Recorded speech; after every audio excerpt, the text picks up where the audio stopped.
Hey, welcome back to the Infamous Podcast. This is Brian. This is Darryl. And this episode 486, Suplexes, Shocks, and SummerSlam Fallout. So, Darryl, what do you think we're talking about this week? Shocker? Static Shock? I'll give you a hint. It starts with wrestling. Nacho Libre? Yes. And the wrestler. And all the wrestlers that showed up in An Iron Claw. I was gonna say in the Naked Gun. Which were two. Cody Rhodes showed up, and Dave Bautista showed up. Or what about all the wrestlers in Happy Gilmore? So there was Becky Lynch, there was MJF. Oh, and Becky Lynch's murder victim was in the background. We'll get to that. So we're going to talk about SummerSlam. We're going to talk about the Raw after SummerSlam. Before we get into that, Darryl, how are you? It's Tuesday. Just finally, speaking of Raw, just finished up Raw earlier today when I got home from work. You know what the best thing about watching the Raw replay on Netflix is? What? Watching it at 1.5 times speed. Seriously. It's great. I love it. I wish I could watch it live at 1.5 times speed. Yeah, I don't know. I don't care about doing that with that. Well, it's just you get through it so much faster. Well, I do that if I want to get through it. I just fast forward through stuff because I do that a lot. Yeah. Like even in the middle of a match, if it's a boring part, I'm like, all right, let's get past this. Yeah.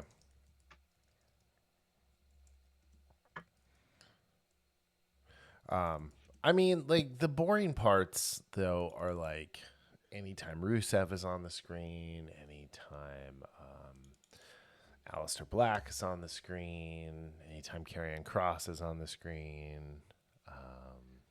So I will disagree with several of those in different ways. Anyway, but hey, real quick, before we go ahead. Although what? I was just gonna say, although Rusev and Sheamus is getting kind of old, they had a banger like the first match they had a few weeks ago. I mean, that was I know you said you didn't watch it.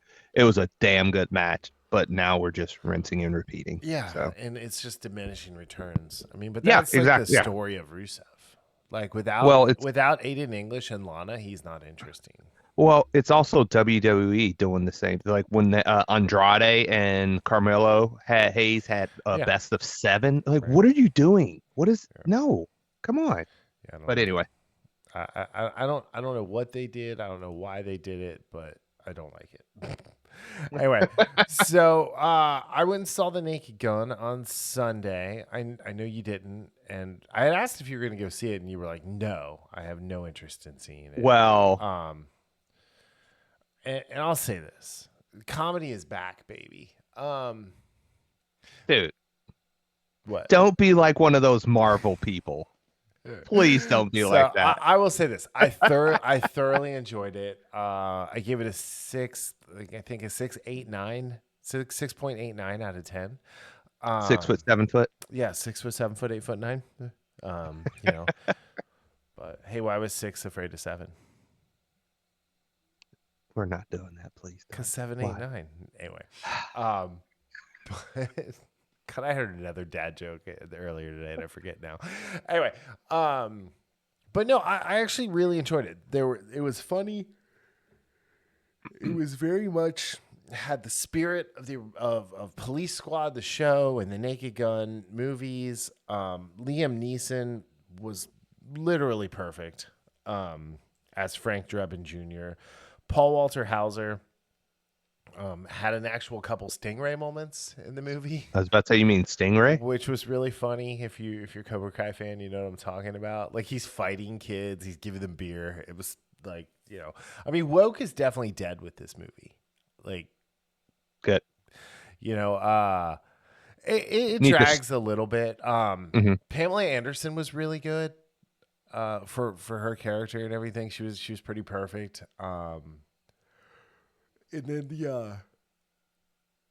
I can never remember the actor's name. He played the leader of the feral vampires in 30 Days of Night. Danny Houston. Danny Houston, thank you. He was great as the villain. He's always great as the villain, though.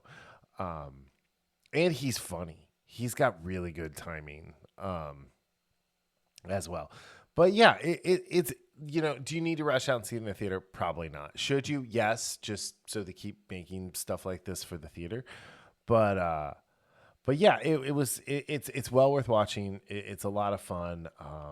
We left and Jen was like, they need to remake Police Academy like this now. I'm like, no, but maybe.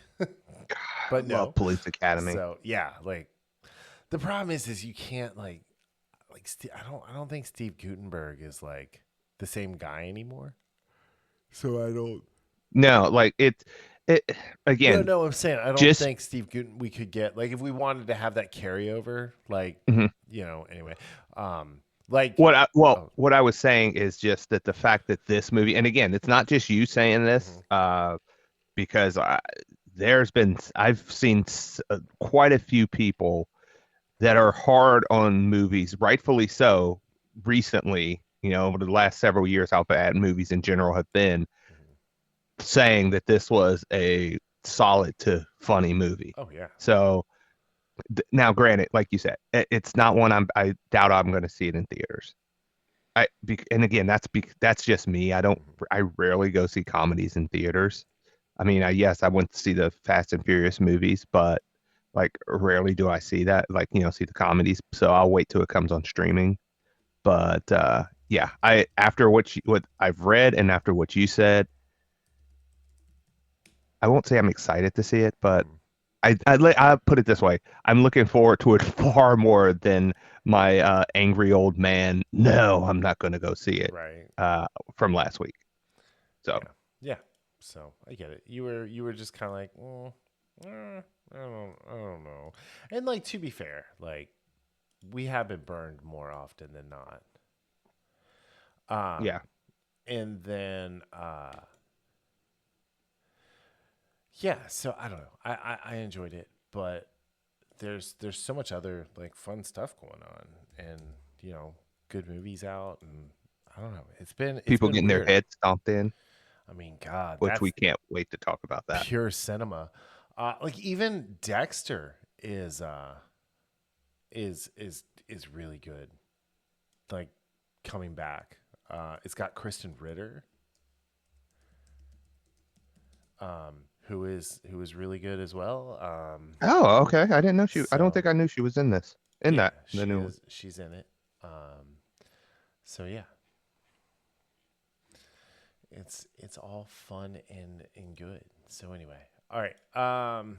Yeah, so go see The Naked Gun. We're kind of rambling because we want to talk about SummerSlam. So let's SummerSlam. It used to be you could say Sunday, SummerSlam, but now you have to go Saturday, Sunday, Saturday, Sunday, Saturday, Sunday. I'll say this. I go back and forth about the 2-night PLEs the WWE's doing for the Big Four. Please don't ever do the Royal Rumble as 2 nights. Because having a men's Rumble night and a women's Rumble night will just it won't work the way you think it will.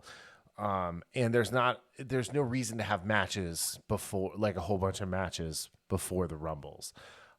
Just let the Rumbles go on a little longer. If you're, really... just keep the Rumble as it is. Yeah. Again, the way they're doing it now is fine. Yeah. WrestleMania and SummerSlam. Yeah. Let the end caps of Survivor Series and Royal Rumble just stay at one night. Yeah. We're good with that. Uh-huh.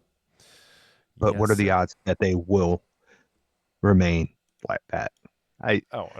Slim to none. I mean, the next Royal Rumble is going to be in Saudi Arabia, which makes no sense. It makes no sense to do the actual Royal Rumble there when they have the greatest Royal Rumble with 60 competitors. Plus, you're not going to be able to tell any of the women apart because they're all going to be dressed like Power Rangers. That's going to be hilarious, but it's annoying. Yeah. I mean, how can you have the fun like Lyra Valkyria's top breaking and Liv just coming from out of nowhere and hitting her in the back of the head so she can go down in the corner and they can fix it? I mean, that was a great move on Liv's part. Liv saw what Yeah. was happening and like came up behind her and just like pushed her down. Or Bianca Bella motorboating Naomi. Yeah, right. Thank you, Jordan Grace. Um, so, but yeah. Anyway, so SummerSlam. It took place this year in New Jersey at the MetLife Arena, which used to be the Meadowlands, home of the New York Giants, and our squatters, the New York Jets. But yeah, I mean, I'll two professional teams sharing the same stadium has always been funny to me. I mean, it's the Giants stadium, and the Jets are just like, we Subleasing. can't. Yeah, they're, oh God, the Jets. They're subletting. They're like, well, you guys are only here half the time anyway. But, and I definitely think we would do much, much better if we didn't have the stink of the Jets on us. Yeah. So, but that being said, I think all in, it was a very successful weekend for WWE. It was a very successful, Monday Night Raw. We're going to talk about that as well. Coming out of it with the storylines that they opened up. But let's run down through the matches real quick. So night one, you had Roman Reigns and Jey Uso versus Braun Breaker and the holder of the Shula Fala, Bronson Reed, which Shula Fala is my new favorite thing. Now, if he has multiple, is it Shula Falai? No, it's the shoot because what I'm hoping he does is as he continues to seal shoes, he just ties them like on top, so it looks like because he just had the one pair hanging over his shoulders. Like now he needs to tie those two to that pair as well, so it looks like a necklace. Yeah. By the way, whoever came up with that idea, genius. Oh yeah, That's hilarious. And we're gonna talk about the mentally retarded one, but he posted a picture about his stupid ass dirty white dad shoes. So, and I hope, or he said, at least I got away with my shoes. And the first thing was like, nobody wants your crusty ass dad shoes, old man. Like it didn't go the way he thought it went. Like someone's like, yeah, he only wants Jordans. That is funny. But yeah, so it was Reigns and Uso versus the Bronze. We had Charlotte Flair and Alexa Bliss versus the Judgment Day, which were the tag team champs, Raquel Rodriguez and Roxanne Perez. Roxy, if you're nasty. We had the bathroom break match, Sami Zayn versus Karrion Kross. Then we had Tiffany Stratton, women's champion, versus Jade Cargill. And then Drew McIntyre and Logan Paul versus Randy Orton. And is he a Grammy winner? Yes, Jelly I think he's Roll? Grammy winner? Yeah, Drew, Jelly Roll. And then you had CM Punk versus Gunther for the World Heavyweight Championship. So let's run down through night. Well, oh no, I'll do the night two too. The night two as well, because like our top fives are mixed. Women's triple threat match for the women's world championship. You had Naomi, Rhea Ripley, and Io Shirai. Now Io Sky. I'll never get used to saying that. You had a crazy ass 6-pack tables, ladders, and chairs match. So 6 tag teams. You had the Wyatt Six, who were the champions, versus the faux Lucha Bros, Andrade and Rey Fenix.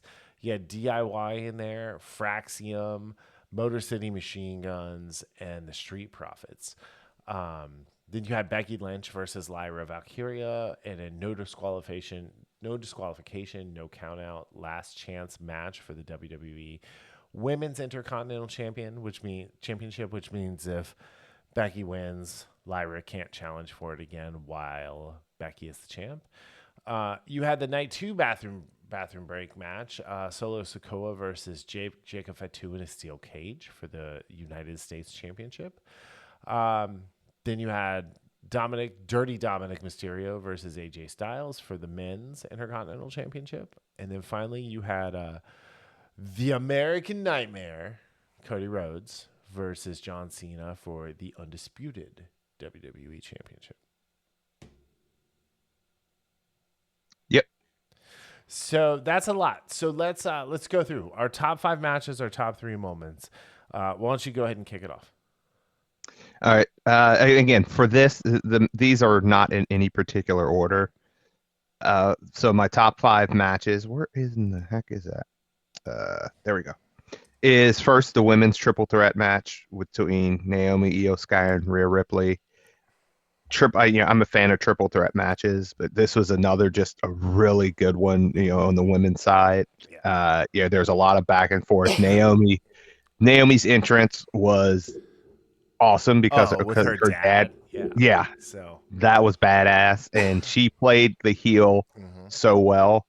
I mean, her performance, and I've told you this before. I was not a fan of her, but since she's turned heel, and it's just been a total change, and I'm liking what we're getting with her. So what you're saying is now you see what I was talking about when I always gushed about her run in TNA.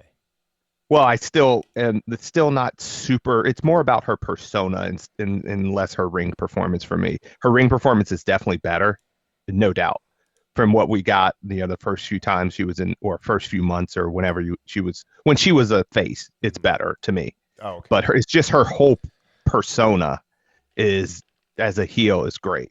Next is I really enjoyed the tag match between Bliss and Flair and Judgment Day.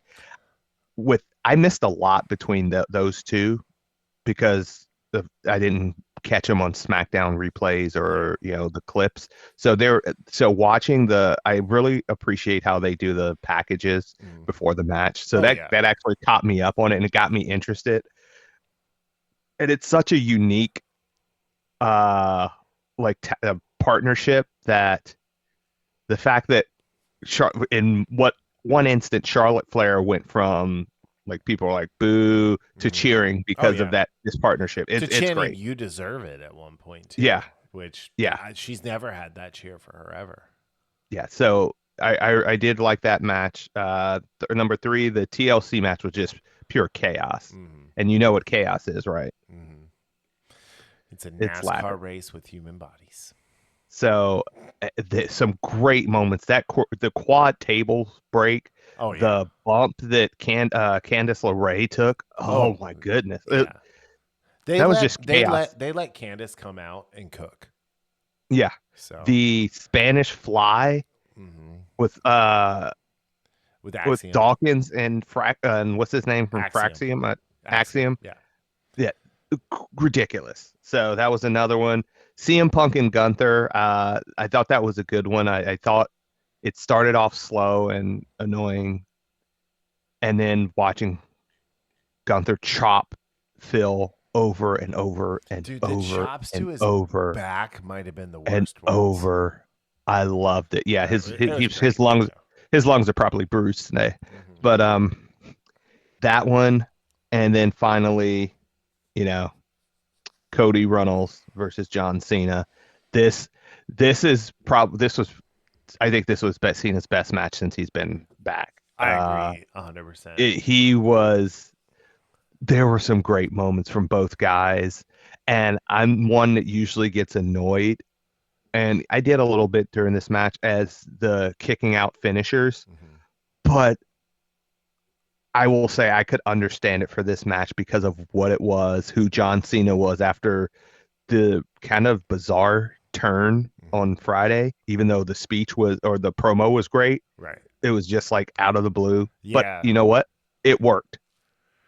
It was still a little rushed, but the performance, and again, it was a 40-minute match. It was totally rushed. No, I'm talking about Cena's turn. Oh, okay. Turn, yeah. But the match itself, so much fun. So many moments. I loved it. So those are my top 5. What are your top 5? So I had the women's triple threat match I think. Where is it? Yeah. The women's triple threat match with Io and Naomi and Rhea. I thought it was great. I still love that Io didn't take the pin as well. So, like, you can still argue Rhea's never beaten her. Yeah. Which is a through line that they should never, it should mean something when she beats her. So Not on a Raw, not Right. on not even on one of a random PLEs. This is either. like a WrestleMania moment. Yes, match, absolutely. Where like it's like when Edge finally beat the Undertaker, or the Undertaker beat Edge. The Undertaker had never beaten Edge, and then to keep the streak going, he beat Edge. Back in the day. So the triple threat match. Obviously Cena versus Cody. I agree. That's the best that Cena looked. I also thought they did a great job telling the story of face versus face. I also like the tension of the match because there was the rumor that The Rock was going to show up and he didn't, which I'm glad he didn't. But who we got showing up after the match, I actually really love. Just because I like watching him wrestle. Drew McIntyre and Logan Paul versus Randy Orton and Jelly Roll. Strictly for the fact that Jelly Roll put in the work for this.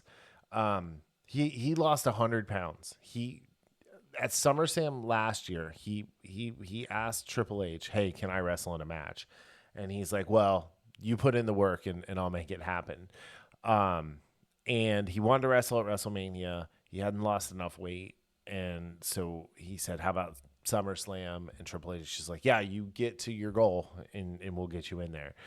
I thought he did really good. He worked out at the Nightmare Factory. He worked out at the Performance Center, and it showed. A couple things. Being his first match, he took some massive bumps. And I think with some reps, it won't be so obvious that he's not going to get out of the way. Yeah. But Logan's prime splash was just crazy, and the fact that he took another Claymore to the side of the head. But he had a nice little scoop, like Randy Orton scoop slam off the second turnbuckle on Logan. Yeah. And I will say this: he and Logan worked at their stuff was definitely mostly choreographed, like actually choreographed, not like, they're just doing the dance and like they're like, "Hey, let's do this now." But Logan Paul was the best partner he could possibly have because he is, for as young of a wrestler as he is, he's a safe pair of hands in that ring. Yes, agreed. He's actually one of the safer guys, young guys that you're ever going to see. Let's see, where else? Dirty Dom versus AJ Styles. That was a fantastic match. The psychology with AJ showing up in the lowrider, having his son cosplaying as 2005 Dominic Mysterio, wearing the Eddie Guerrero inspired tights, all the way up to Dom fully embracing the "I lie, I cheat, I steal, viva la raza," Eddie Guerrero. And I love Dom. I've loved Dom for a long time. And I was very excited for him to get that dub, especially the way he got it. And then my last one, because we haven't talked about the matches yet, it's a bit of a spoiler. It was Seth Rollins versus CM Punk, because we got to see my favorite thing in wrestling happen. And what is that? It's when CM Punk gets his head stomped into the mat and bounced off it with the extra Seth Rollins hot sauce. So, because just fast forward to Monday Night Raw. Like, he gave LA Knight a stomp. Okay. He gave Punk a stomp after that. It was much more vicious. Like, he put some hot sauce on it. That's all I got to say. Too bad it wasn't on concrete. Well, I don't want him to die. He's not going to die by it. I mean, he might. Be out for a little while. So, anyway. If he dies, he dies. Yeah, I get it. So, all right, let's run down through the matches now. Okay, so night one, Roman Reigns, Jey Uso, defeated Braun Breaker and Bronson Reed. I do not understand why they put the Brawns in these matches and do not have them win. Jey Uso very easily could have taken the pin to protect Roman, and he could have taken the pin protecting Roman, and it would not hurt his being over at all. It would probably get him more over because he can do his little hand motion thing to roll it back and go just yeet afterwards because he's not going to sell the injury anyway. Then we had Charlotte Flair and Alexa Bliss defeat the Judgment Day, Raquel Rodriguez and Roxanne Perez. So they're the new tag champs, which I actually really enjoyed that match. I love Alexa Bliss. Charlotte Flair is the pinnacle of women's wrestling. She does a buckshot lariat without the rope. She just does this forward flip thing, and it looks badass because her legs are so long. But Charlotte Flair, in-ring wrestling wise, is probably the best woman ever to do it. The American woman. I'll stipulate that. Arguably, how about that? Yeah, that's better. Yeah. But Alexa Bliss for 5 Feet of Fury, she tells stories in the ring. She does what she has to do. She can wrestle. Twisted Bliss is a great move. Actually, I would love if their finisher was the figure 8 into a Twisted Bliss for Alexa getting the pin. I will say this. She's done the Sister Abigail now several times. No one should be allowed to kick out of that move ever. Oh, yeah, we talked about that. That should get one winged angel protection, RKO protection about nobody. Very few people kick out the RKO. But right. No one should be able to kick out. Newt should be allowed to kick out of it just for the reverence of Bray Wyatt, which he fully deserves as long as Alexa Bliss is wrestling and using the move. Correct. So agreed. But great match, great storytelling. It was really interesting to see Raquel and Roxy losing the belts, since now they're the only ones in the Judgment Day not draped in gold. So yep. Then we had the bathroom break match. Sami Zayn defeated Karrion Kross. This was legitimately a throwaway match. Allegedly, Karrion Kross and Scarlett's contracts are up this coming weekend. Who knows? Honestly, who cares? Karrion Kross has gotten over with the fans, absolutely, through the promos and the social media work and the shoot interviews and things like that. Well, the work shoot interviews, whatever. But he just does not get it done in the ring because he wrestles when he's on the indies, when he's in GCW, he wrestles this very visceral, violent style of wrestling that does not work with the hard cam. It does not work with the other WWE wrestlers because it's why Shinsuke doesn't work in WWE. Nobody wants to wrestle stiff. Yeah, and it's, again, I have a problem though. Again, this is nothing new because I heard the same thing today about him and possibly not getting signed. What's the point of the match then? Again, this if you're trying to tell this story, well, this had a stipulation. And no, I don't mean just this match because I'm going back to the other match that they had as well, and it's not as egregious as what they're doing with the Bronze, but it's that same type of thing. And again, this is something that has happened continuously, where, look, if you're trying to get a heel over, or if a heel is over, or whatever, dude, having him lose twice in a row to save. Now this one might have been because they're leaving. Who knows? Then why? This was a SmackDown match. This was not a pay-per-view match. It was very similar, and we'll talk about it for night 2, to the Fatu Solo Sikoa match. Yeah. It's just, what are we doing with some of these matches? I saw some comments on Reddit saying this match should have just been on SmackDown and they should have replaced it with Damian Priest and Aleister Black. I'm that would have been worse, actually, to put those two Riz vacuums in there. Well, I'll say this: it would have been it would absolutely been a better match. It might have been a better actual wrestling match, but like And I don't want to watch either one of them wrestle. yeah, Like so I mean, I have no problem none watching of the those guys four of either. these guys. Like Sammy needs a massive repackaging. Yeah, he's tiresome. I'm tired of him, honestly. Like I just and again, he's not the only one. Right. So I mean, Well, I like Sami Zayn, yeah. but I'm just tired of what we're getting from Sami Zayn. It'd be great if they brought back El Generico. I That would be I amazing. I was thinking the same thing Um, when I was but they're watching not this going to match. because Like, they can't own no, it. Um, oh yeah, so if Karrion Cross won, Sami Zayn had to admit that Cross was right and that Sammy's not a good person. But since Sammy won, Cross had to admit that he was wrong about Sammy. Like, what is this, kindergarten? I was about to say what kind of like what are we doing here? So anyway, but all right. So the next match, Tiffany Stratton defeated Jade Cargill, retaining her WWE Women's Championship. Um, I texted you during this match. Jade Cargill has gotten worse at wrestling. It is bad. She's bad.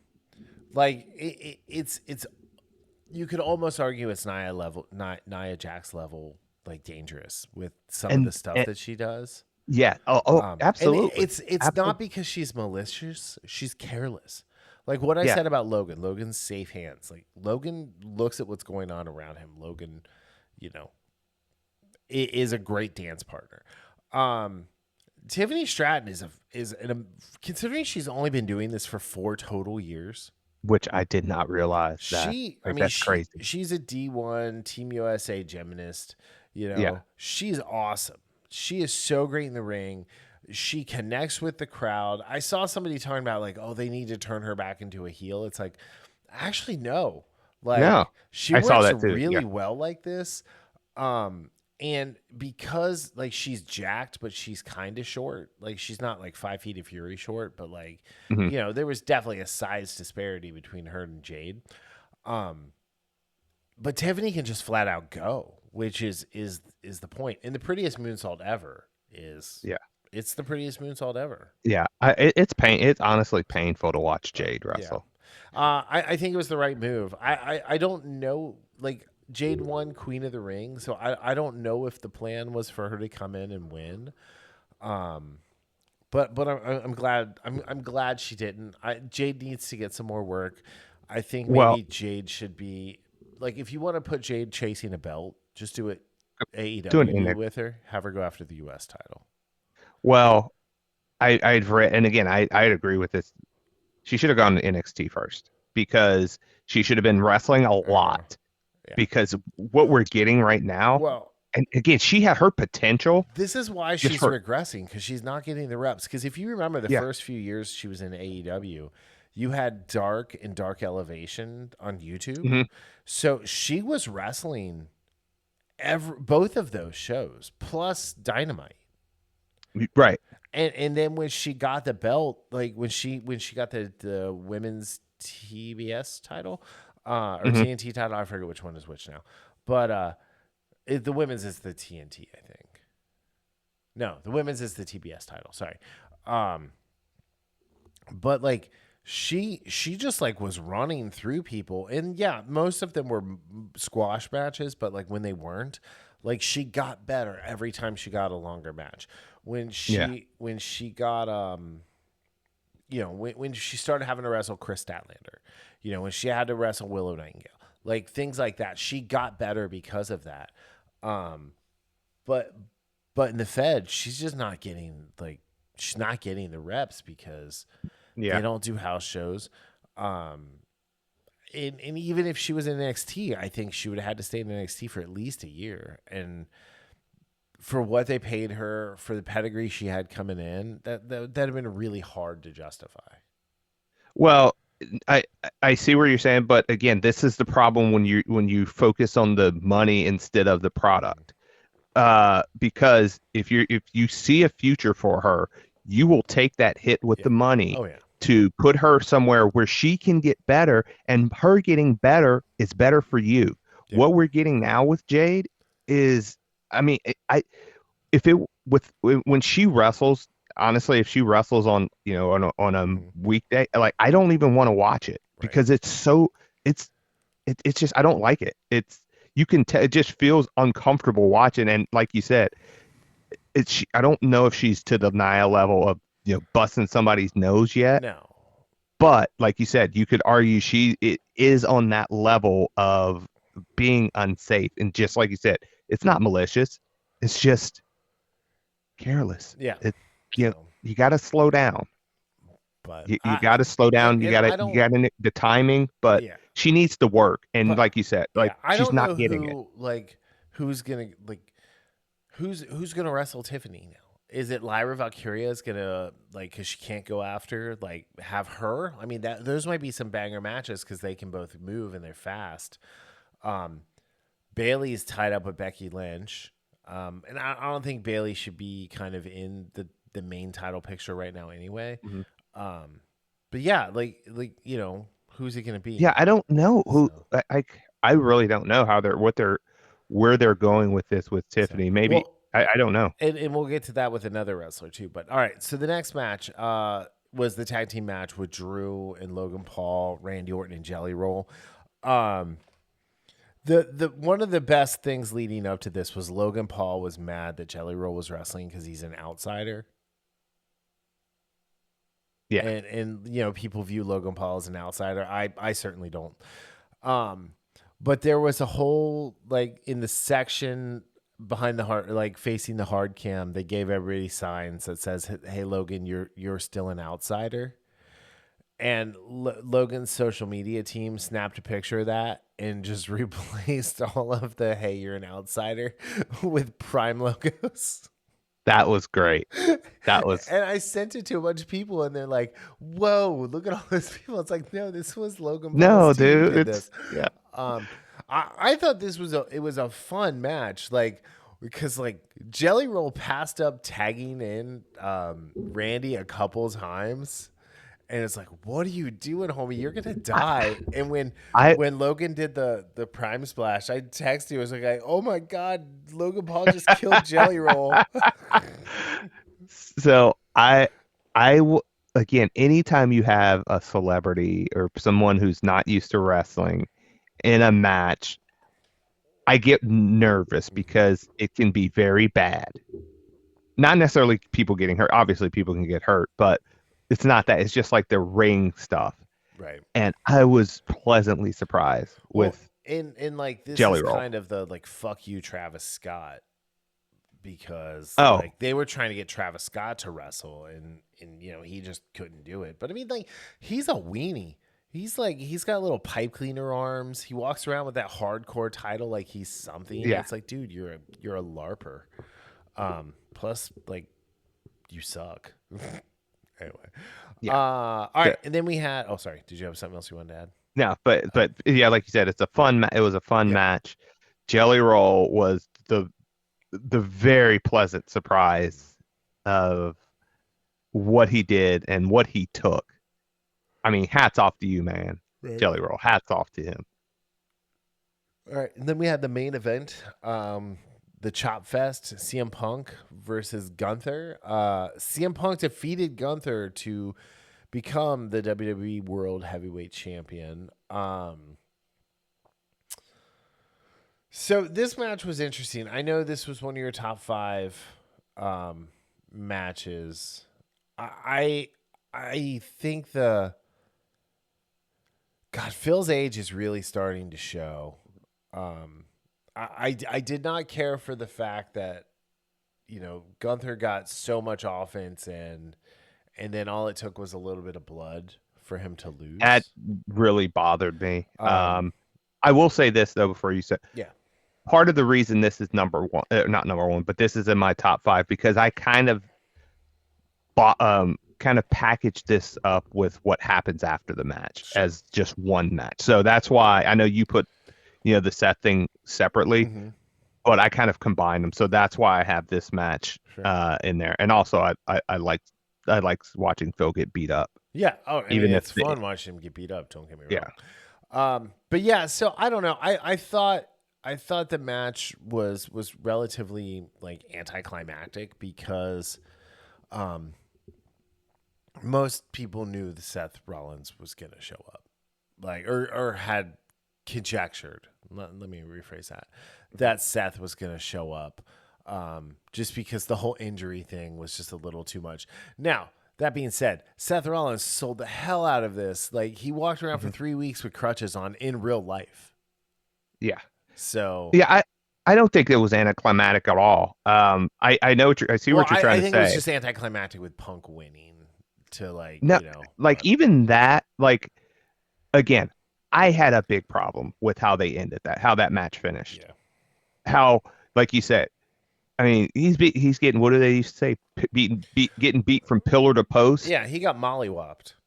Yeah, and then Gunther falls, and oh, he has an orbital hematoma or something. That's what they Which said. He's going to be. he doesn't. He's just taking a It's break. it's called Yeah. it's called blading. Okay, you could see it's called blading. Yeah. So Yeah, because I like the way he like fell on that table. Like his head was nowhere near it.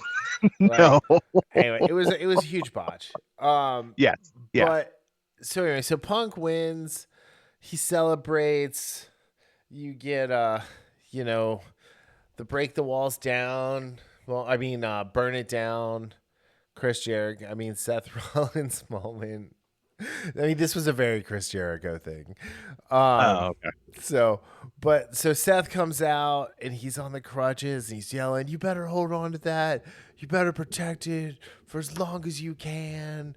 And then he goes to crutch away and he stops. And like, I lost my shit because he Yeah, stands I did up. He too. went full Kaiser Soze. He stands up. He tosses the crutches away. He turns around, takes the knee brace off, the immobilizer off, and then just starts to run into the ring. And then just bam, hits Phil in the face. Like, oh, it was great.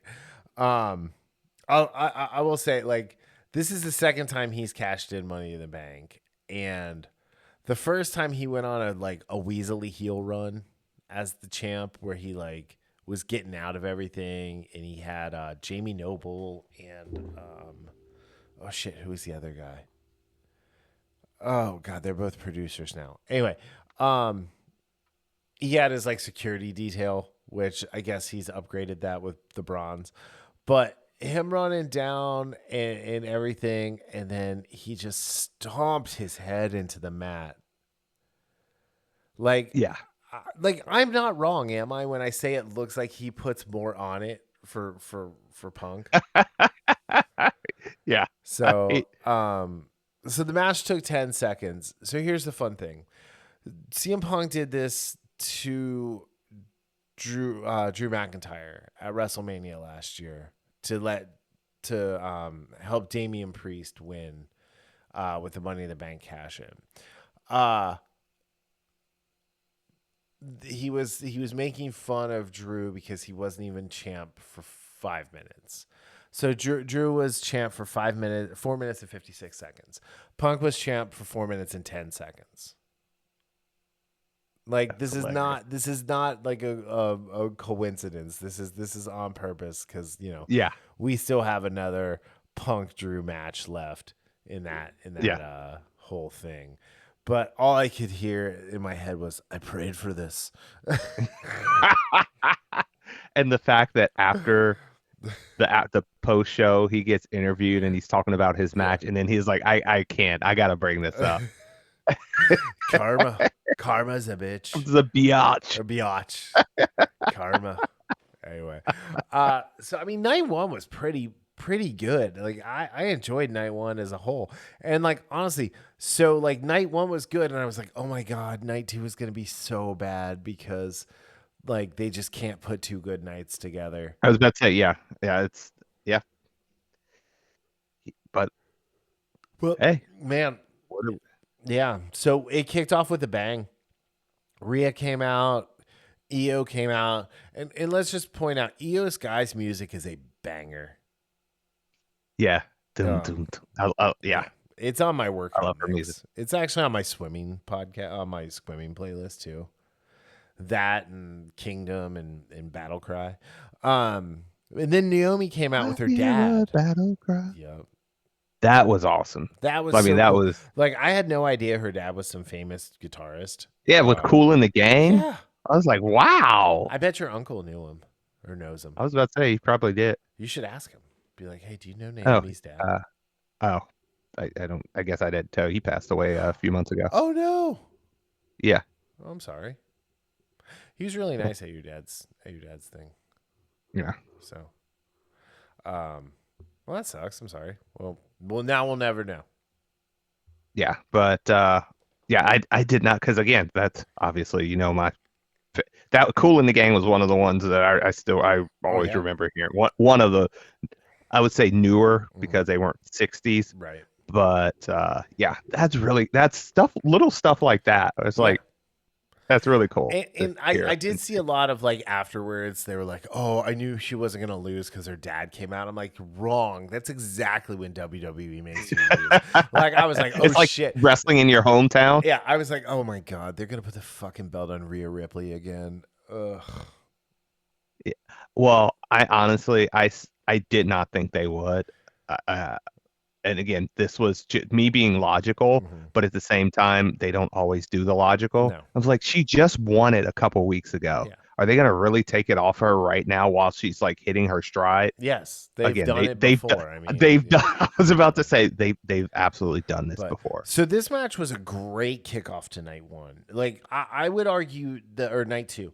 I would argue that was an even better kickoff than Roman and Jay versus the Bonds. I agree. Yes. Mainly agree. Because like Jacob talks about being all gas and no brakes. Right now, the women, for the most part, are all gas, no brakes, Fatu. Yeah. And she's a Fatu. She's Jimmy Uso's wife. So yeah, that is correct. So Yamin. Anyway, all right. So then they were like, let's take this and kick it up another notch. And they had the most brutal 6-pack tables, ladders, and chairs match ever. The Wyatt Six retained. I did like how everybody came down from the Wyatt Six to help, because if you have a giant faction like that, why not use it? I do not understand the pairing of Andrade and Rey Fenix. Yeah, what are we doing here? There's this tag team. There's this little tag team called the Lucha Bros. If you're gonna make one of them be a tag, just put them together. Let Penta still wrestle singles matches, but like, come on now. My favorite tag team in this match is DIY, just because I love Johnny Gargano. But his voice, Tommy man. Champs. I'm kind of worried about his voice. I'm definitely worried about his voice. He got hit in the throat. So Tommaso Ciampa looks really weird without the long beard. Yeah, he needs to. So no, I mean, it's not like I'm just not used to it. So because he shaved it. No, like, I saw on social media when he shaved it too, and I was like, whoa, because he was like a lawyer. For someone like years and years and years ago on WWE, like kind of like like Joe Hendry, yeah. But yeah, so I love DIY, Fraxium. I don't know how much you watched of them, if you've watched any of them. If you I've seen them, dude. Yeah, dude, they are hopped up on coke and everything else. Like they are so fast and on point and just. The best. I remember the best thing about Fraxium is they get the zoomies. Like they 100% get the zoomies and they just go fucking nuts. Yes. So I saw a couple months ago. I was like, who are these guys? I had no idea who they were. And watching them, that's exactly how it was. That is a perfect explanation for they're zoomies. They get the zoomies. Which is it's Axiom and Nathan Frazier, and then you have. Arguably one of the best, arguably the best tag team of all time. They're in the conversation for sure. The Motor City Machine Guns, Alex Shelley and Chris Sabin. I'm super excited that this was their first SummerSlam. They looked good. This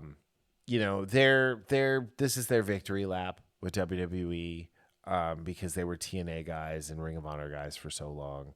And then it was the Street Profits. I do not understand why these two are still a team. Every time you see an interview with them, they're breaking up or they're like not on the same page. And Montez Ford needs to super kick Angelo Dawkins through the barbershop window as quickly as possible. Well, I think that ship is they had a perfect opportunity 2 years ago when he was in the Elimination Chamber and he balled out. And I thought they were going to give him a run then. Yeah. And I was like, I'm excited to see what they can, but they I don't think haven't. they've missed it with him because they're talking about because Private Party isn't re-signing with AEW. Uh-huh. They're like they're AEW's version of the Street Profits. They're Yeah. the two black guys who like, you want the smoke, just like, Yeah. Anyway, like, so there's talk that WWE is going to sign them. It's like, well, cool. So now you have a worse version of the Street Profits. Let Montez be fucking Montez Ford, because that guy, he can talk, he can go. I really just want to watch him like run through a string of like wrestling Logan Paul, Penta, AJ, Dom, just like go through, like, put him through the murderer's row. Any of the El Grande Americanos. I don't care if it's Kaiser or Gable or Pete Dunne. So I will say this. I thought they turned a corner not too long ago yeah, with them where they went like kind of like vicious. yeah. And this is one of those things where it's like they're writing the story or they're writing this, and then like somebody gets a call and then doesn't finish what they're writing, and it's like, oh, we need to wait, where was just throw I something again? together. Yeah, yeah, right. Yeah, but this was a great TLC match. It was announced that the Hardys and the Dudleys are going to wrestle for the TNA titles coming up here soon. Just know the Hardys are definitely winning because it's Devon's retirement match. Oh, really? Yeah. So, spoilers. All right. So the next match, I loved this match. Even though there was a major botch. Yes, there was. So, but Becky Lynch, Intercontinental Champ, defeated Lyra Valkyria. So Lyra will not be able to challenge for the IC title again while Becky is champ. So Becky zip-tied her hands together in front of her, and at one point, Becky body slammed her, and her one hand came out. And rather than just abandoning the bit, she stuck her hand back in there. And what is wrong with these cameramen? Or the people, what is wrong with these directors not to cut away from that angle? Yeah. Like, it's the same thing with, like, Jelly Roll tensing up. Like waiting, like, engaging his core, and looking up to see. Like, and the next match too, they do the same thing in the next match. Well, we get to the next match, but this was brutal, man. Bailey came out. Becky almost went full Joker and seriously treated her like Jason Todd. She was just gonna beat her to death with a. Or well, beat her senseless, not to death, because the explosion's what killed him. But anyway, I want my 95 cents back. I'm never getting over that. I can't breathe.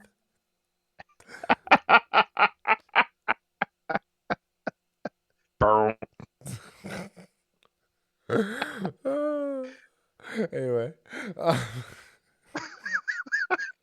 That guy is hilarious, dude. He did one with Sam Puckett from iCarly. Jeanette McCurdy's character. Oh my god, you should definitely go watch it. It is. I go down rabbit holes every time I go into his page. Dude, the new Galactus one was great. I didn't see that one. I did. He did a Red Hood Part 2 this week. But anyway, I don't even know his name. But I don't even know his name either. Yeah. So, but no, like this was such a good match. Like, I wanted Lyra Valkyria to win, just because I hate this stipulation. This is what ruined Cody in AEW when he had the stipulation: if he didn't beat Jericho for the title right after Chris Jericho won it, he'd never go for it again. Mm-hmm. And it's like, okay, yeah, but like Cody was like, I'll never go for it again, ever. Like, that was the problem. So, but Oh, if Becky has like a 2-year reign of terror as the women's IC, um, like we're gonna miss out on some cool Lyra matches unless she goes over to SmackDown and goes for the U.S. title, which would be cool too. Just like yeah. start that Grand Slam for her, get that going. But it was a good match. Yeah. Lyra had this table spot where Bailey put Becky on a table, and Lyra literally came from like out, like it was like RKO out of nowhere, but like she just dropped the leg on her right on the table, and it's like, Yeah. what just happened? Yeah. But yeah, I don't know. I liked it. It was a good match. I almost put it in my top 5. So this is like my number 6 match. And again, all gas, no brakes, Fatu. Speaking of, this was the bathroom break match for night 2. I don't understand how you can make Jacob Fatu not interesting. Oh, wait. You put him in the ring with Solo Sikoa. And I have a question. Why would you, the way you've booked Solo for months now, and just this match, he just happens to kick out of Fatu's finisher? Like, what? Again, this is, again, going to the guy that, speaking of bathroom breaks, oh, I have this cool idea. Let me write it. Oh, I got to go to the bathroom. 2 hours later, I don't know what I was writing. Let's just have Solo kick out of Fatu's finisher, despite Solo not. Have them both hit in the head with the door. Jacob will fall backwards, and Solo will fall onto the floor. And the fact that the MFT came out for a ladder match and just got so involved, it's like, or for a steel cage match, it's like, what is the point? Why even have it? I don't, dude. And then going back to, okay, WWE. If you have something very unique, such as somebody getting their hands zip tied in the match, you probably don't want to use a similar type of gimmick the next match and then have the cameraman miss it because the producer or whatever doesn't say camera 6 on Fatu. Like, you completely, again, you could see him break the cuff. Yeah. But I wanted to you see should him be up break close. the cuff. Yeah. Exactly. So, yes. yeah. You saw it, but you didn't see it. And again, using two matches in a row, like back-to-back matches, using this very similar type deal. It's like, come on, guys. Come on. All right. Enough. It was dumb. Solo won. All right. So then we had Dirty Dom versus AJ Styles for the Intercontinental title. This was a relatively short match, I think. What was it? It was it was 10 minutes. So I was about to say, it's like probably like 10 minutes. That was actually the shortest match of the night too. Yeah. So that makes sense. The first one was 16:20. The tag team match was 16. I don't think you can let a tables, ladders, and chairs match go for more than 20 minutes because someone will die. And also it's just overload. Yeah. Oh yeah. Becky and Lyra was 25, which that match went pretty quick. I thought that match was paced really well. So yeah, Solo was 12:40. Dom and AJ was 10:45, and then Cody and John was 37. Okay. So, and then the night before it was 21, 13, 8, 7, 17, 30, and 10 seconds. 10 seconds. So, this match was really good. Like I talked about it in like this stuff at the beginning, at the top of this, but watching AJ come down in Eddie's an Eddie style lowrider with the 2005 Dominic sitting next to him, which was his actual son, and not that they were fighting for custody of him like Ray and Eddie were. Which this was the 20th anniversary of that match. Because that was a SummerSlam match. Yeah, but I didn't realize that until that was pretty cool. I love how they're letting Dom get actual offense in, and I'm gonna say something. only Dominic and Ray should be allowed to use the 619. Yeah, EO used it. EO does it. Stephanie does it. Stephanie Vaquero does it. Zelina Vega does it. All of the Los Gatos Del Fasmo guys do it. Like, yeah, it should literally be just for Dom and Ray. And Yeah, when Ray retires, just Dom. Oh, I agree. Yep. So, I hate how like the Latino wrestlers all have to do the backstabber. They all have the 619. They're all doing frog splashes now. They're all doing the three amigos. It's just like there's no discernment about who they are and what they do. Like when Andrade and in Ray Phoenix did the three wise men in the middle of the ring. You know, it was like, come on. Like, and they're doing the little titty shake that Eddie did. Yeah. But I will say this. AJ Styles is not going to be on anybody's Mount Rushmore of wrestlers. But he should be. I did not know him or see him wrestle like before WWE when he was in. You know, I do remember anybody that's a wrestling fan probably recalls the locker room one-sided discussion he had with Jeff Hardy Jeff Hardy when he showed up drunk. But I've seen highlights of him. And some of those highlights are just like, wow.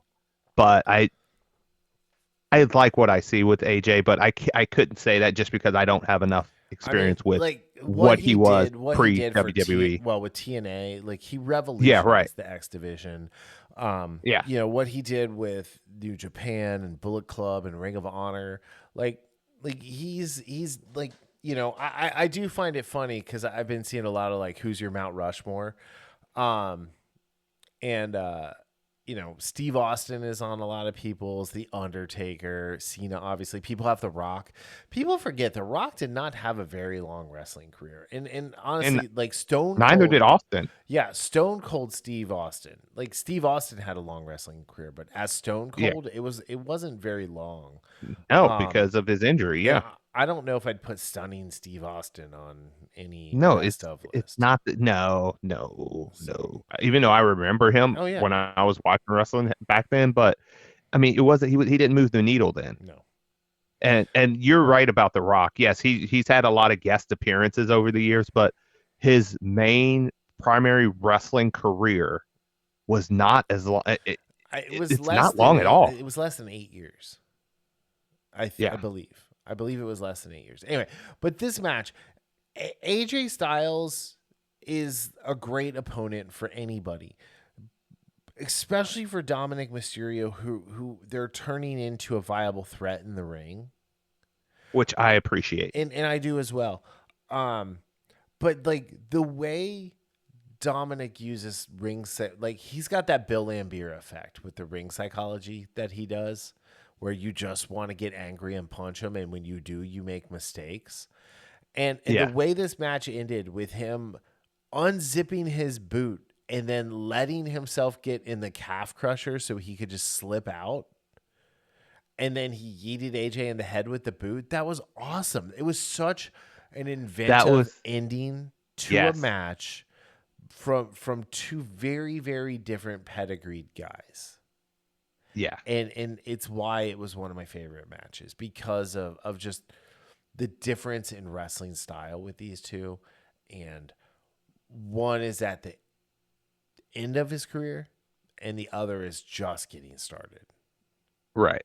Yeah. It was a really fun, entertaining match. And the homage to Eddie with the chair. I forgot about the chair. That was spot. So good. When Dom hit the mat and he threw the chair at AJ and then laid down, and then AJ just put his head through the chair and laid down, and the ref had no idea what to do. It was awesome. And AJ was like seasonal. It's just That was so Yeah. much. It's so much fun. Yeah. So much fun.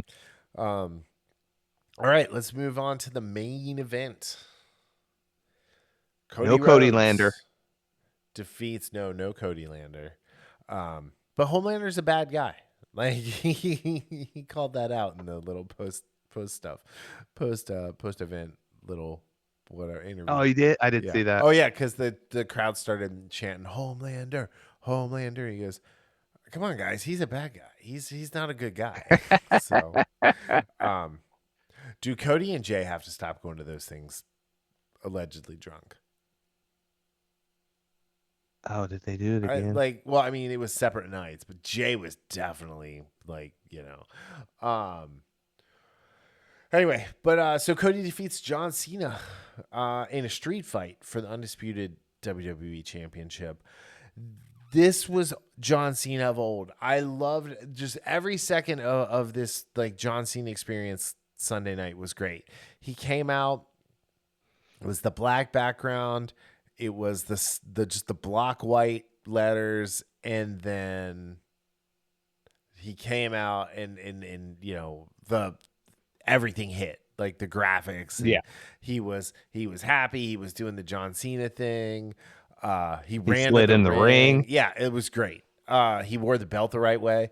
And then it actually makes the whole the greatest of all time, 17, never seen. Like when he's happy, that is actually a much cooler thing than what it was when he was all dour faced and making them redo it.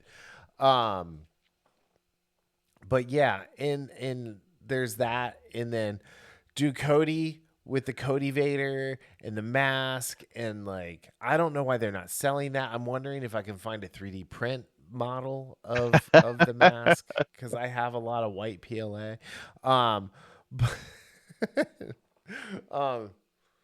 but yeah, I mean, and just that, this was very reminiscent of WrestleMania 6 with them both being faces. Neither one of them cheated in any way. It was just a slobber knocker of a fight. They took it in and out of the ring. John took Cody under the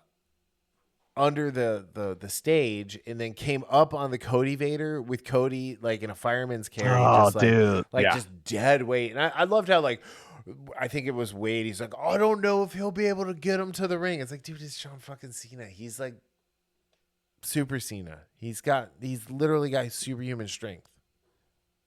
He can AA the Big Show. John Cena did a Canadian Destroyer. Cody Rhodes did a pile driver. Yeah. That they pulled all the stops, and this was like you said, this was the type of match, a face versus face match, that just shows that you can. And again, Cody, and again, this was a street fight, so anything goes. I mean, Cody went okay, I have to win this, and he, because of what happened before and him holding back, right? He's like, okay, I'm gonna use this, this ring turnbuckle. Yeah, he unscrewed the bottom turnbuckle and was just beating John in the head with it.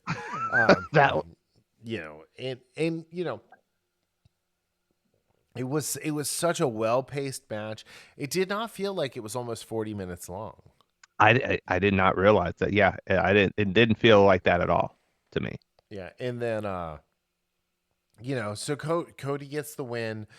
They do the hug moment. Cena hands him the belt. This was the passing of the torch moment. There's no more last champion ever. There's no more I'm taking this belt and going home with it so you can start over. This was very, very important. I almost want to see Cody lose the belt at Survivor Series to Roman Reigns, so that Roman can be John's last match. And be like, oh, is he gonna get 18? And then obviously he should put Roman over. But yeah. Oh, I see what you mean. But just kind of okay, just one last shot. but like, he definitely has to go out on his back, On his shield. on his shield. The Yeah. only person it works for to not go out on your shield was Sting. I think the way AEW did Sting's retirement match was note perfect. Yeah. And the fact that the Young Bucks were like, no, we're not beating you for your last match. we know you're gonna vacate the tag team belts the next day, and that might not make any sense, but we're definitely not letting Yeah. you lay down for us. So that would happen, and then I like this thing that they've been doing with the stuff where, especially on Netflix and the Peacock stuff, where you get the it ends, fades to black, and comes back up, and you got stuff happening in the ring and everything, and Yeah. Cena's being very grateful to the crowd, and then the music hits, and I was like, oh man. no, he's not coming out. It's not. They're not actually going to do this, because Daniel Cormier came out like 3 weeks ago and said Brock was banned from TKO. Yeah, apparently that, I mean, you probably saw that too, that like 4 weeks ago they cleared him apparently. So again. here's the thing: is this whole Janelle Grant Vince McMahon thing. There are people out there who are saying that Brock Lesnar was involved in that. And the thing was, it's like, he would have been had it not been for a snowstorm, most likely. But that being said, being a creep while being morally reprehensible is not a crime. No, it's not. Being a creep and cheating on your wife is not a crime. But there has never been a history of Brock Lesnar beating Sable up, doing anything, really doing anything. Like, he just lives on his fucking farm. But people love to forget about the fact that Steve Austin has multiple domestic violence charges against him with his past wives. But that's okay. But because Brock was not even actually named, it's just people kind of sussed it out because they're like, well, it was a UFC champ who was a WWE champ. It's like, well, that could have been Matt Riddle. That could have been Cain Velasquez. Well, there's a lot of people it could have been. It could have been CM Punk. Well, this is the thing. She ended up, no, right. He wasn't a champion. I know. He was a punching bag. That was a joke. But she did amend it. Yeah. That doesn't matter, though. You know why? Like, remember what happened to Matariza? Remember what happened and still is happening to Trevor Bauer. Yeah. Brian Banks spent 8 years in jail for lies. Yeah. So, and again, we can go Duke Lacrosse. Mm-hmm. We can go to all the stuff with the Covington kids. Right. I mean, I know that's not sports, but I'm tired of these people clutching their pearls and thinking that they are this morally these morally superior people. Like, I have a big problem with, I'm not going to even say, I'm just getting tired of people doing that, when at the same time, so you're saying basically when somebody is accused of something, they should lose their money, they should lose their position. Just for an accusation. Just for an accusation that has no basis of proof. Is that what you're saying? Because that's exactly what they're saying. Because yes, and people like that. I know this sounds bad. I don't care. People that look at it one-sidedly like that and they don't think about that, they're too stupid to listen to. Because again, if you're thinking about that and say, if it's one thing to say, yeah, that is true, but at the same time, XYZ, so I still believe this. Okay, that's fine. I disagree, but that's fine. But the people that don't think about it, and I would say a high majority of these people don't think about that other side, I'm not going to listen to you, because your opinion is invalid, because you can't think clearly, you can't think rationally, you can't see both sides. So I don't care what you have to say. Correct. You are correct, sir. I mean, it's like the guys from What Culture. Like, they're the biggest pearl clutchers. Like Ollie Davis from Wrestle Talk. Like they clutch their pearls about this stuff. And instead of just like, you guys are news aggregators, you're not even breaking your own stories. Like, just leave your fucking opinion out of it. Like, just tell, like, I turn it on so like I don't have to watch SmackDown, or I don't have to watch, whatever. Like, if I don't want to watch, I just turn it on and listen. But yeah, it's the whole thing. And we don't know the whole story. We're never going to know the whole story. Like, and like, you know, it could be the other way. Maybe she's like blackmailing Vince McMahon. Like, you know, probably not because, you know, but, you know, Again, like I there's said, all of that. Yeah. the fact that the things I just mentioned had been in the last few years, Mm-hmm. and that's only, well, except the Duke lacrosse, obviously, but you know, the Matariza, the Trevor Bauer, like those things happened in the last couple years. The other one I mentioned too was a few years ago too. But the thing is,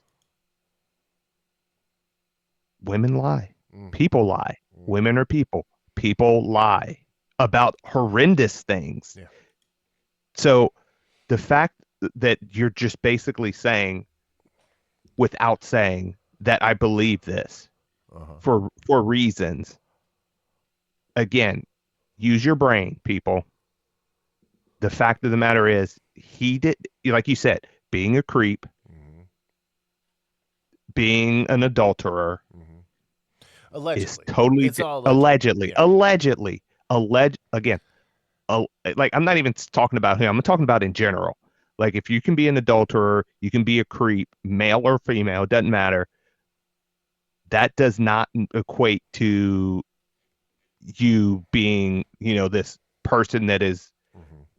you know, abusing someone, Right. which is totally different in the sense of the law, in the sense of, yes, yeah, you can call them morally reprehensible, but, you know, like you said, the whole, there's no, you know, domestic violence versus being morally Right. kind of a creep. Yeah. Yeah, you know, Yeah. So anyway. there are levels to things. Yeah. All right. Let's talk about Raw real quick. The Raw after SmackDown. Not too shabby. It opens with Seth Rollins coming out with the gang. They're called the Vision Taking the now, victory lap. by the Yeah. way, taking the victory lap. Louisiana Knight, LA Knight came out. I don't like. So okay, Seth is gonna have the same problem as Cody. There's nobody lined up for him. Like LA Knight is the upper mid carder at best. Like, you know, Yes. we have a B level European pay per view coming up, PLE coming up. Like, sure, throw LA Knight in there. Who cares? But LA Knight is a guy who's going to give you your worst match because like seriously, he just wants to get his spots in. If you watch him, like he waits to get his spot. Like I'm not saying he sandbags it, but I'm not saying he sandbags. I can see what So, you're talking about. anyway, I can see that. Yeah. it's why I don't like him. Plain and simple. He's out there for himself. He's not interested in the art of wrestling. He's just interested in being a wrestler. Okay, so you had that. They had their whole little interaction at the top of the show. He challenged him to a title fight, and Adam Pearce came out. He's like, you know what? You lied to me for 3 weeks. You're getting this match tonight. And by the way, Adam Pearce definitely gets the Heat Check Award for the August 4th Monday Night Raw. He was awesome. Yeah. Old Postman Pierce there. And then we had a bathroom break match that started at the very beginning of the show, Sheamus and Rusev. I was really sad that I was watching in real time, so I couldn't fast forward through it. So instead, I did the next best thing and got up and walked away. And it was still going on when you came back. And yeah, and then throughout the rest of the show. Probably my most underrated match of the night, Penta versus Grayson Waller. That was a good, yeah. I'm excited to see Grayson Waller with the New Day and what they do here with this.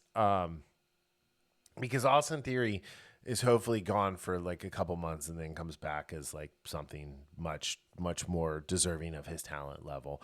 But Grayson Waller can go too. That was a really good match. He was actually a really good opponent for Penta because Penta didn't have to slow down. Right. You know, then we had the We're Not Friends, We're Friends Now. Charlotte and Alexa come out. And then the Judgment Day came out demanding a rematch, which I thought we were done with that shit. But they were like, okay, cool. And then Adam Pearce is like, yeah, you have that match right now. And it was a really good match. I mean, it was another really good match for Flair and Bliss. And, you know, the whole Sister Abigail to finish is pretty great. They made Dom wrestle again. Oh, sorry, go ahead. Yeah. I was just like, get to the nuclear bomb, please. I'm getting there. So yeah, they made Dom wrestle Dragon Lee. Another one who like Dragon Lee like does just does the typical like American luchador style, like, 5 moves of doom. This was a non-title fight. Dom won. We got 3 El Grande Americanos this time, so they keep. They're like gremlins or like Mogwai. Someone pointed out that like it's so Chad Gable was the first person Penta beat in WWE. Ludwig Kaiser was the second person, and Pete Dunne was the third. So I think if we go back and look at who all he beat, and if they make all of them El Grande Americanos, that would be pretty awesome. That would be hilarious. So, but anyway, so they helped Dom win. And then after the match, AJ came out and kept Dom from using his boot on Dragon Lee. And then the highlight of the night was the next match or the next segment. It was Nikki Bella stepping up to Becky Lynch. And she literally got murdered on live television with words. That was man. And then she got punched in the throat. That was yeah. Whew. Yeah, I highly recommend tracking it down because I'm not even going to try to repeat what she said because I don't have that delivery that Becky has. And you really need to see the look on Nikki Bella's face because I thought she was going to cry. That was so bad. So good. And the crowd's reaction. Oh, gosh. It kind of was a hushed silence at first. It was like, oh, no, she didn't. Right. And then we had the main event, Seth Rollins versus LA Knight. Seth wins via disqualification because the only wrestler who sells getting beat down worse than Jey Uso, CM Punk, attacked Seth to cost LA Knight the match. So this is, this is going to be the 3-way at Clash in Paris. It's going to be Seth versus these 2 jokers. Now, here's the problem, though. They do not have a good enough mid-card on Raw or SmackDown right now for the men to have anyone really step up to Cody or Seth to give them a meaningful program. No. Like, the cupboard is not bare because there's a lot of talented wrestlers. They just haven't been pushing any of them. I was going to say there's no story there yet. And again, to do it right, it needs to take time. Mm-hmm. And you're in the interim, yes, you're going to have some just kind of like, okay, where did this come from type things likely. But yeah, it's going to take time to work through some compelling stories. Yeah. So I'm not sure which direction they're going for either brand, to be honest. Right. So then the best thing about this match is the Braun and Bronson were just running roughshod over LA Knight and CM Punk. And then Seth stomped both of them. And if you want to see what I'm talking about Seth putting the hot sauce on it when he does CM Punk versus everybody else, prime example. Like, he does not do the LA Knight curb stomp as nearly as viciously as he does the CM Punk one. And then Roman came down, and he lost another pair of shoes to be added to the Shula follow. Dude, he took 3 tsunamis. And Or then was it he 4? took 3 tsunamis, so he's out for at least 6 weeks. Yeah. So. Yeah, because, I mean, I think Street Fighter starts filming in September. So, well, and like Cody's in Street Fighter as well. Yeah. From what I saw, that they're not going to need him for a while, said I guess. He's not going to miss much TV. So. Yeah. But anyway, it was I thought it was a really good, minus the Rusev Sheamus match. I thought it was a really good Raw after SummerSlam. Yeah, that was a good post Raw. A good Raw after SummerSlam. Yeah. So now we're gonna have to wait for Friday to see. We have both. I think both Cody and Cena are going to be on SmackDown Friday. Yeah. I'm still curious to see. Despite my little TED talk about the whole Lesnar situation, I am very curious to see if the crowd's response, like it was at SummerSlam, is going to carry through when he finally comes on TV. I mean, he got a pretty big pop. Yeah, that's what I mean. So, like he absolutely did. That's what I mean. Like, is it going to carry through? The people who are like anti-Brock coming back are like the internet wrestling community people who are just up their own butts. That's the worst community. So, like, especially if you see anything it's the on second Reddit worst on community. Ohio State fans are the worst community. Man, they're so bad. Yeah. So they're so bad. Yeah. They make, like, you're trying to make me a Michigan fan, and it's really going to end up being Ohio State fans who make me a Michigan fan. So, anyway, all right. We've been talking for an hour and a half. On that note, do you have anything else you want to add? No. Cool. I mean, we've had 89 minutes of it. So yes. On that note, thank you all so very much for listening. We will be back next week, and we're getting ready for our drive to 500. Our drive to 5. Darryl came up with some cool ideas for us to do to lead up to the 500th episode, where we rebrand and replace myself with a female of color and Darryl with a trans person. So it's going to be hilarious. Anyway,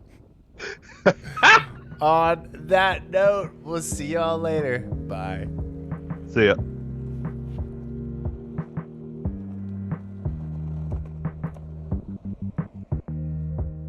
The Infamous Podcast is recorded in Kings Mills, Ohio, just north of Cincinnati. You can find new episodes every Sunday on Apple Podcast, YouTube, Spotify, Google Podcast, our website, or anywhere podcasts are downloaded. This show is hosted by Darryl Jasper and me, Brian Tudor. To find more information about the show, visit us at infamouspodcast.com and follow us on Facebook and Instagram at Infamous Podcast to keep up with the show. We also have a Patreon page, patreon.com/infamouspodcast. We have some great rewards for our patrons and are looking for help to grow the show to bring you more of the content you want to hear. Music for this podcast is provided by Michael Henry from meetmichaelhenry.com. So, whenever you're listening to us, have a great day, night, evening, weekend, whenever it is, and we'll see you next time. Thanks for listening.